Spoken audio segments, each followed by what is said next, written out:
Hello and a very warm welcome back to Eurovision 365 with me, Patrick, your host, and it's a new series. Yay! Some of you asked me if I would make some videos on flashback episodes, rather, of the Eurovision history, and I thought I'm going to do one better than that because I'm going to make videos of every single contest there's ever been at Eurovision. Yes, you've heard right. I'm going to go the whole way back from 1956 right up to now. And yeah, there's a lot to cover. So if you think this series is going to be over in a week, well, it's not, put it that way. So if I were you, I would subscribe to the channel to make sure that you don't miss anything within this series. So if Eurovision history is your thing, even if it's not, and you want to learn a bit more from my perspective, you're very welcome to join me on this mammoth journey. So although this series is going to be covering every year, I thought I'm not going to do this in chronological order. So I'm not going to go 1956 to 57, 58, 59. Instead, I'm going to pick random years. So if there's one particular year you want me to cover, let me know in the usual ways. So I think it's time we went back in time. But what year is it going to be? Well, you do know because the title's in the video, but humor me. So here we go. Let's go back in time to... Woo!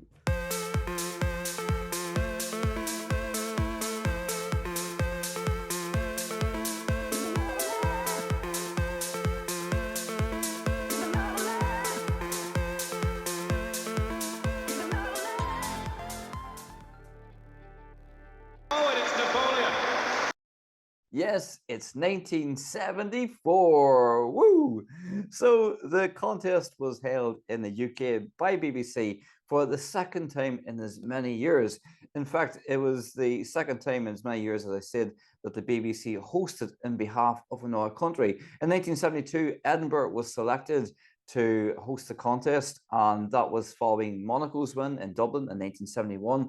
And then Luxembourg won for the second year in a row back in 1973 and felt that they couldn't afford to host two on the trot. So the UK, the BBC, was selected to be the host.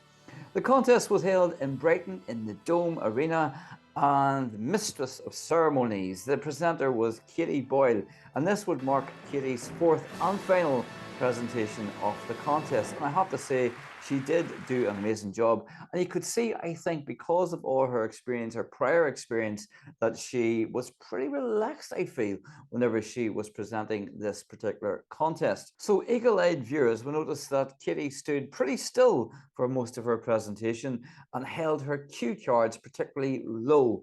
And she revealed later the reason for this. Apparently, when she arrived in Brighton, the costume that had been made for her was too small for her, and a seamstress, a costume maker, had to work through the night on the eve of the contest to adjust it so it would be the right fit for Katie. However, when she got on stage, it was noticed that Katie's underwear could be seen, so she had to be cut out from her underwear, like literally cut out from her underwear. That was the reason that she gave for her cue cards being so low the whole time. Now, at the contest, 18 countries had been scheduled to take part. Unfortunately, the French president died a couple of days before the contest, and it was deemed inappropriate for France to take part. So Danny, with a pretty nice song, I have to say, had to make do with a seat in the audience. I'm not sure how that song would have done. It's quite a nice up-tempo song in parts, so it may have done reasonably well, but I don't think it would have beat the ultimate winner from Sweden that year. The 1974 contest for me is known for a few things. Obviously, you've got Abba, who were huge and become huge. Not initially, it has to be said, but they did become massive, it has to be said, throughout the world after their win and the success of that followed. But there are things I think that the contest stands out for is groups and politics, actually, but not in the way you might think. Not so much in the way of political voting, but I'll get to that whenever we get to the songs that I'm thinking of whenever it comes to politics. Now, 18 songs, as I said, had been scheduled, but in the end, only 17 took part. Now, opening the contest was Finland for the second year in a row. They opened the 1973 contest as well, and Finland were riding on a bit of a crest of a wave following relative success with Tom Tom Tom from the 1973 contest. Taken to the stage for Finland this time, it was Karita, and the song was in English and it was entitled Keep Me Warm. Now, you'll notice that there was quite a few songs in English this year because just like 1973, the language rule had been relaxed by the EBU, so that meant that more countries were able to sing in the language of their choice rather than the language of their own nation. And this, I think, paved the way for maybe the success of Abba and other songs that year, although it could be argued that Abba would have won regardless of the language it was performed in. Krita took to the piano, and not the best song for me to open the contest. It was a rather ordinary song, I have to say, and Krita and Finland in the end had to settle for 13th place. Up next was the UK and Olivia Newton-John, and she sang the song Long Live Love. It has to be said she didn't love the song, no pun intended. She didn't love the song and she wanted and preferred to sing a ballad, but that was not to be. Now, Olivia took the dreaded 2 spot, so she was drawn second, and to that point, and even now, of course, no one has ever won from that dreaded 2nd spot. Even favourites to win haven't won in the end. So Olivia Newton-John placed eventually in equal 4th. Not that time for the UK. I suppose it was felt that that wasn't a great result because they had won in 1969. They had won. They came 2nd in 1970. They came 4th in 71, 3rd in 73. So 4th was probably one of the weaker results, although the UK, I would say, would be very happy with a 4th place right now. Again, at the more modern contest, but back then it was seen as, oh, where's she going to go from here? But of course, as we all know, she became an amazing and huge star, thanks in part to Greece, and also covering songs like Xanadu, which were great. So UK, as I said, finished in equal 4th at the end of the contest. Up next was Spain. And following their success, definitely they had a lot of success in the late 60s, early 70s. They sent a very sort of what I would call a typical Spanish sounding song. And Spain was represented by Perret. And his guitar was, I suppose, the main focus of the performance, as well as the backing singers who were clapping along and were loving life, it seemed. And yeah, it was a kind of rousing feeling song, I would have said, but unfortunately didn't do that well, and the judges didn't love it, unfortunately. And in the end, he placed equal 9th, which wasn't a bad result, I suppose, but in a field of 17, it's not brilliant either. Up next was Norway in position 4, which again wasn't a very successful place up until 2003, but they were represented this time by Ann-Karin Strom and the song The First Day of Love, and again another English language song. She was joined on stage by the Benedict Singers, who actually had backed her in the previous year. So they came back to the contest with, I suppose, what they felt was an anthemic kind of offering, but it didn't do amazing, didn't set the scoreboard on fire, and in the end placed equal 14th. Next up was a debut entry, and Greece made their debut in the 1974 contest. And for me, it's a great debut. As you can see here, Marinella took to the stage in what looked like she just came from the office, and her very studious backing singers didn't break much smiles, it has to be said. It was really interesting because it's such a happy song when it gets into it, and I don't think that they brought that to the performance, if that makes sense. So it was a very happy, very joyous kind of song, but unfortunately for Greece, it didn't win. They didn't win on their debut and placed 11th. Marinella became something of an evergreen in her country, and the song is one of those that I can't anyway, sit and listen to without feeling kind of good and happy when I hear it, especially when you see her banging away at the tambourine the way she does. So it's a great debut for Greece. I'm sure Marinella couldn't have imagined it would take 31 years from that initial debut for Greece to triumph and take the gold.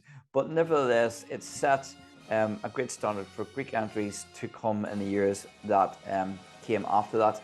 So a great debut entry from Greece. Up next was Israel, and as I said at the start of the video, all those hours ago, as I said at the start of the video, this year is for me known by a few things and groups, and the EBU relaxed the rules in terms of how many people could be on stage.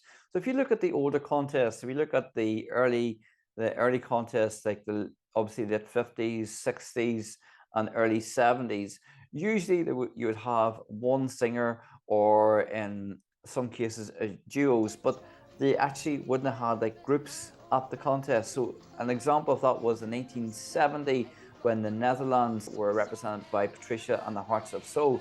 Now they actually were a group, but because of the rules in place, i.e. they were only allowed one like main performer, two of the group had to sort of act as backing singers, even though they were officially part of the group. So the EBU relaxed the rules and said that groups could take part. And it was great to see that, I think, because it really enlivened the contest for the years to come, and especially this one and the immediate next contest after that. So we'll get to that obviously when we go through this series. So as I said, this was Israel up next, and they were represented by Poogie. So Poogie's song was kind of like a folksy song, and I quite liked it. It looked like they were knitted sweaters, but that probably was the style of the day. I'm not sure. It might have been, but I wasn't born yet. Whoa, yay! But it was nevertheless a really decent song, I felt. And Poogie and Israel in the end placed equal 7th. Following one band came another band, and this time it was Yugoslavia and Generation 42. And I have to say, I absolutely love this song. It's a song which has a pretty serious theme to it. There's like a bomb sound at the end of the song, but nevertheless, I absolutely love this song. And for me, the male singer, the lead singer of this group, for me, had the best vocals of the night. Very rousing again, but certainly deserved to do pretty well. Unfortunately for Yugoslavia and Generation 42, they only placed 12th, which I think was really unfair because it was trying something new. They looked really cool as well. They looked like kind of bright and colorful. Unfortunately, maybe that confused viewers because it was quite a serious topic, as I said, but they looked quite colorful and quite bright. So perhaps the jury were a bit confused, but nevertheless, I think it was a great offering and probably should have done better. And if I had been on that jury, it would have done better from me. From one band from Yugoslavia to another band from Sweden. What is it to say about Abba? My goodness, what hasn't already been said about Abba across all these Eurovision platforms and outside Eurovision? Of course, next year marks the 50th anniversary from that historic win in Brighton. And that, as I said at the top of the video, propelled Abba into huge success, and it was great to see. Now, Abba performed at Waterloo. When they arrived at Brighton, initially when they arrived the week of the rehearsals, Abba were the favourites, but then they dropped back as the week went on, and on the day of the contest, the Netherlands and the UK were kind of joint favourites to win. I didn't mention at the start of the video, but the postcards were based on that rehearsal week. So you've seen some people, maybe some performers maybe on stage, within the postcards, some outside the arena, some taking some press questions, etc. But as you can see here, there is Abba in their particular postcard. Now, as they took to the stage, before they got to the stage with Frida and Yetta, their conductor came out dressed as Napoleon. Of course, the song is Waterloo, and there's that fantastic line from David Vine, who was the BBC commentator. Oh, it's Napoleon! And David Vine was an interesting choice for a commentator because he'd become known in the UK as being a commentator on snooker. The voting, which I will get onto very shortly, it didn't see Abba like rushing ahead and running ahead of the rest of the competition. It was a bit of a slow start for Abba, but of course they won nevertheless. So any performer coming up after Abba was going to have a difficult feat. Of course they were, but this time Sweden were followed by Luxembourg, who were, as I said, they'd won the contest twice in a row, 1972 and 1973. And this time, Luxembourg had selected and elected to be represented by Irene Shear, who is English, with the song title was called Bye Bye I Love You. And although it had an English title, most of the song was in French. Irene Shear was an accomplished performer and again came back to the contest in 1978 to represent Germany, and she also represented Luxembourg as part of a group of 6 in 1985. Bye Bye I Love You probably wasn't anything original, but such was Irene's happy performance. It managed to place Luxembourg, and she managed to place Luxembourg in equal fourth. I'm sure those at RTL were breathing a huge sigh of relief that they didn't win for the third year in a row. Up next after Irene and Luxembourg were Monaco and Belgium, who actually used the same backing singers. If you have a wee look there and see what I'm talking about. So Monaco and Belgium had the same backing singers. Monaco was represented by Romuald, who of course had been to the contest before, and Belgium were represented by Jacques Justine. Not much to say about those songs, other than they were probably typical for that time for those countries. Up next was Netherlands, and as I said a little bit earlier, they arrived on the day of the contest as equal favourites to win the contest, along with the UK, and with good reason. Mouth and McNeil were selected to represent the Dutch, and the song was called I See a Star, and flanked with their backing singers, they also had little puppets which were to represent the two main singers. Now, Mouth and McNeil, I would say, gave a fantastic performance, and I'm going to say this, possibly one of the most polished, but certainly most confident performance of the night. And Mouth was kind of enjoying you could tell that Mouth was loving the experience. Maggie McNeil, that is, went on again to represent the Netherlands in 1980 whenever they hosted on behalf of Israel. And Mouth just, as I said, loved every moment. They loved every moment. The song, I would imagine, was a pretty trendy sound back in 1974. And you can see why I think, and hear why I think, that they would have been favourites on the night. So I'm sure they were a bit gutted to end in third at the end of the contest, but nevertheless, third place is great for them. Yeah, brilliant song from Mouth McNeil. Up next was Ireland and Tina Reynolds, who sang Cross Your Heart. Now, Tina Reynolds in 1973 had been flown across to Luxembourg because the performer in 1973, there were some arguments within the Irish camp, and Tina Reynolds had been flown in to take over the position of the performer should that be needed, but in the end she wasn't required at the end of the day, so she then flew back, I guess, to Ireland, not having represented them in 1973. Now she came to 1974, no arguments, as I said, with the song Cross Your Heart. Now Tina unfortunately had been involved in a car accident shortly before the contest, and she was afraid of forgetting some of the lyrics, so what she did was she wrote some of the lyrics on her hand. But by the time of the contest, of course, the bright lights, the heat of all that, the lyrics had been smudged on her hand. Not that she would have needed it, because if you listen to the song, there's loads and loads of las in it. La la la la la la la la la la la la la la la la la. Yeah, just like that.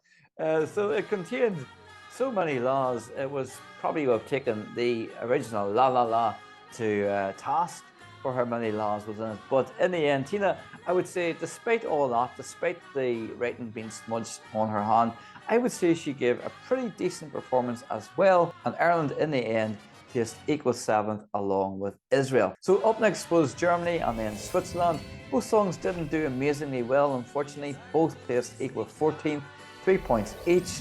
And it would take a little while before either of those countries would win. For the first time in Germany's case in 1982, and for the second time in Switzerland's case in 1988. And we'll get to those contests, don't you worry about that. I mentioned at the start of the video here that the 1974 contest is known for a few things: groups, and obviously Abba, but also politics. And I'm thinking of the next song, which is song 16, and that's the Portuguese song, which was Paulo de Carvalho.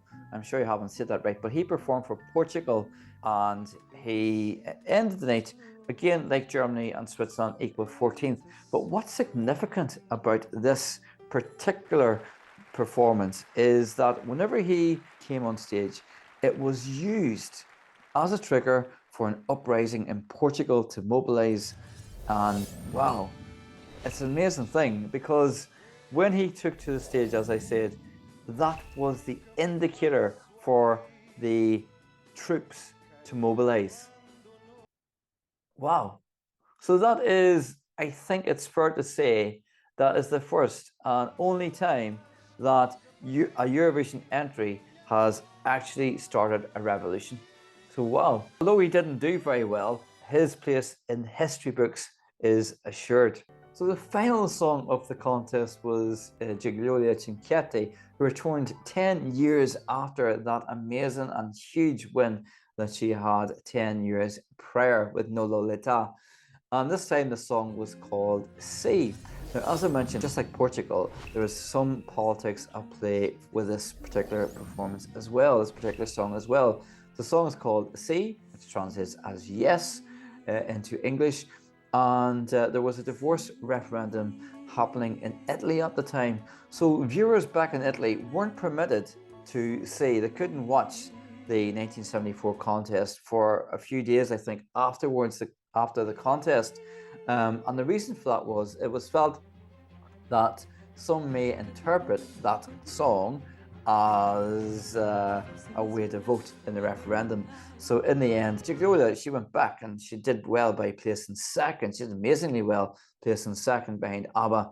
But unfortunately for her, no one in Italy saw that performance live, which is unusual to think about, isn't it?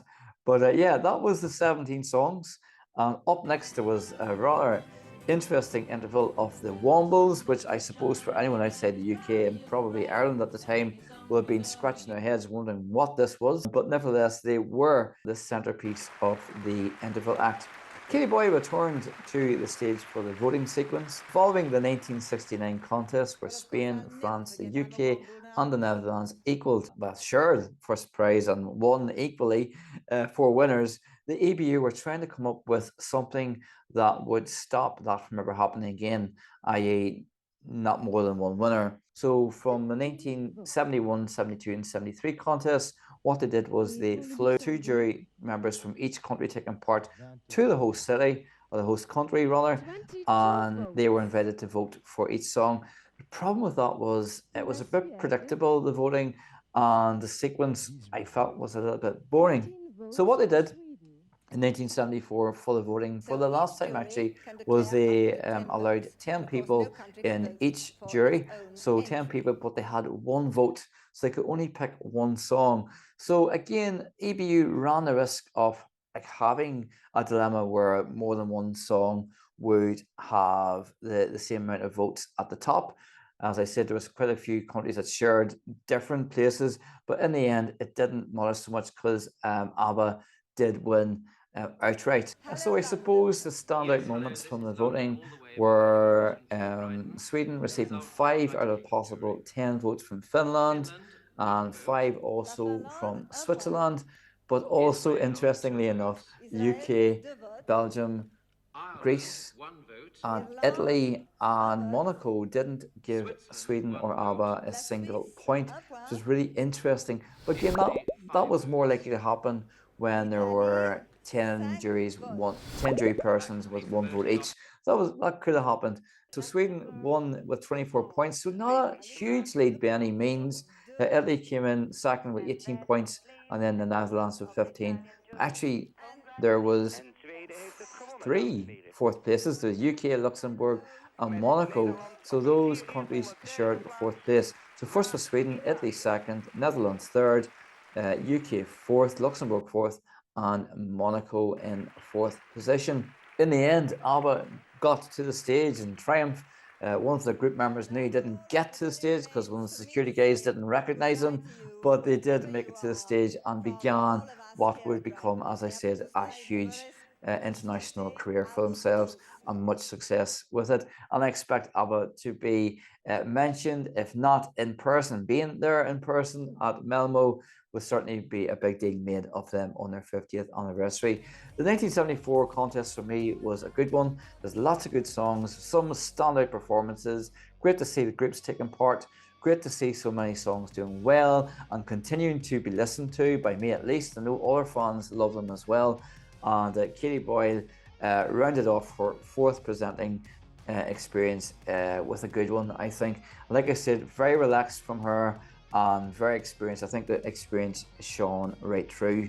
And yeah, that was that. So that was the Eurovision 1974 from my perspective. I'd love to know your thoughts on the 74 contest. What was your standout moments? What's been your favorite? If you watched that contest, what were your favorite songs? Who do you think should have done better? Who do you were you surprised with? I'd love to know what you think. You know what? Let me know in the comments below. I look forward, as always, to reading those comments. This was the first episode of this new series, so yeah, it's going. Like I said, it's going to be a mammoth one. If you want me to cover a particular year, as I said, let me know in the usual ways, and I will do that for you for sure. So, hope you enjoyed that. I'm waiting to have a lie down now, but until the next episode in this series or the next video, you take care. I'll see you very soon. And it only remains for me to say goodbye to you wherever you are, from all of us here at Brighton.